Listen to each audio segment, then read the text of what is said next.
10 Tips to Turn a Midlife Crisis into a Fresh Start. The idea of a midlife crisis is so common and widespread that it's often used as the plot for TV shows and movies. You probably don't have to think very hard to remember an episode about a middle-aged man buying a red sports car on a whim, or to remember a joke in a movie blaming a character's affair on a midlife crisis. You've likely seen it in real life too, or at least heard it talked about a lot when a coworker gets divorced or a relative suddenly quits their job.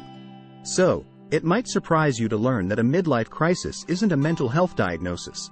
In fact, experts have been debating for decades whether midlife crises are real at all. There's still no good answer. What we do know is that there's some evidence that reported happiness appears to drop for people between ages 40 and 60. Why are rates of depression so high? And where did the idea of a midlife crisis come from? There are a few answers to this. One reason is thought to be that midlife is the first time many people are no longer able to think of themselves as young. This change in thinking can force people to rethink everything about their lives, including their marriages and careers.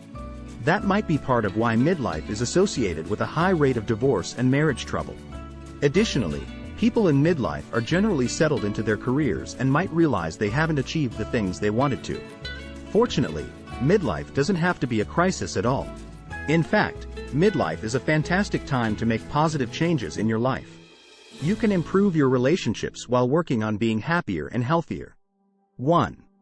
Focus some energy on yourself. It's common for people in midlife to report burnout. You might feel overworked.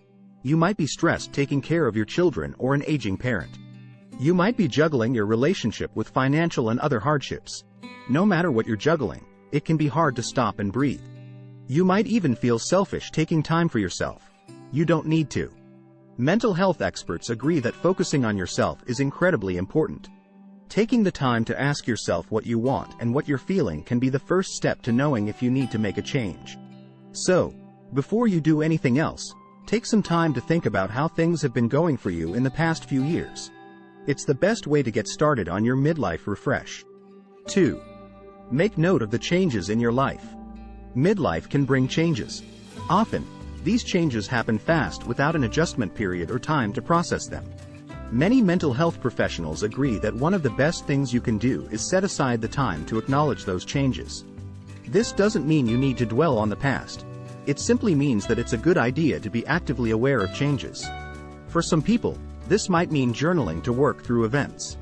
However, even if writing things down isn't a method that works for you, you can take time and space to reflect on any changes you've experienced over the past few years. One thing that can be especially beneficial: taking time to be grateful for any positive changes. 3.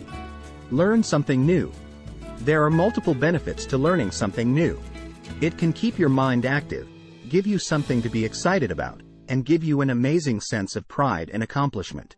It's also a great way to take a break and take a little time for yourself. You can learn an astounding range of things from the comfort of your home. You can learn to speak a new language or write computer code using apps on your phone. You can take entire courses from top universities on just about any subject you can imagine. Some online course programs even allow you to earn credits or certificates. Most community colleges offer a full slate of courses just for adult learners who'd like to pick up a new skill. 5. Reconnect with friends and family. It can make a huge difference in your life to have people you can share good times and celebrations with, people you can call for a good conversation, and people you can count on for support during tough times. It's also common to feel isolated, especially in midlife. Reaching out to family and friends and trying to stay connected can help. 5. Make time for your love life. Unfortunately, marriage difficulties are often associated with midlife. Divorce, affairs, or simply a cooling down of romantic and sexual feelings are commonly reported to therapists.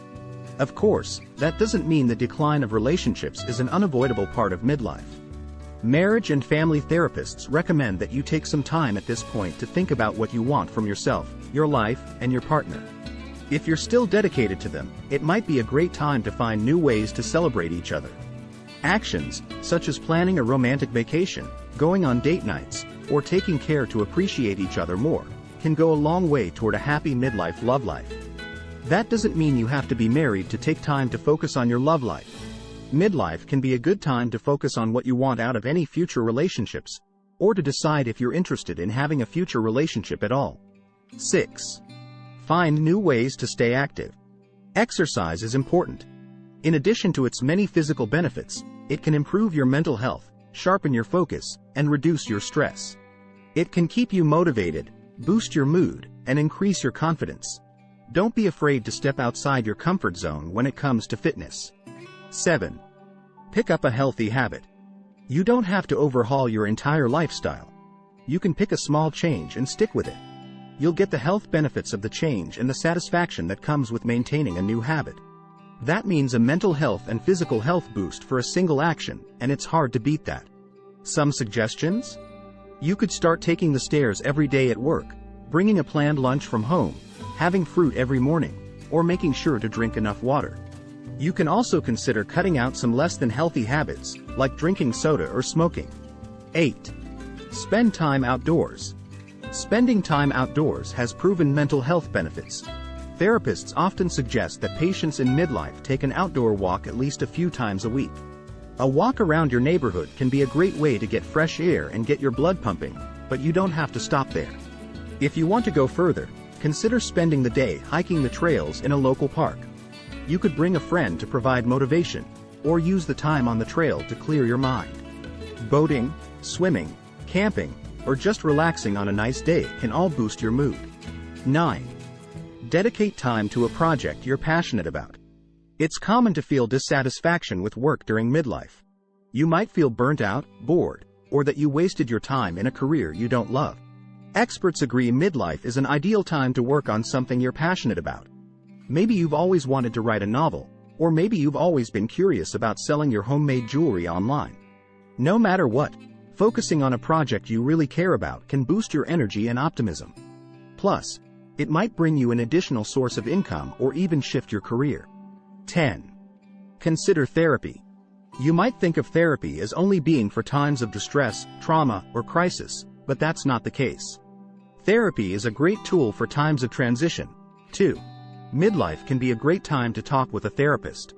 A therapist can help you sort out feelings about past events, manage your current stress, and plan for your future. They can help you make the most of your midlife years and feel confident about your way forward. Takeaway: midlife is a wonderful time to restart things that might have felt a bit stalled in your life. Whether it's your relationships or your health, you can take control now and make positive changes. Right now is the best time to take steps that improve your life for years to come. Instead, spend some time outside, call a friend, go on a date with your spouse, pick up your guitar again, take a cooking class online, join a runner's club, and consider making an appointment with a therapist to help you through it all.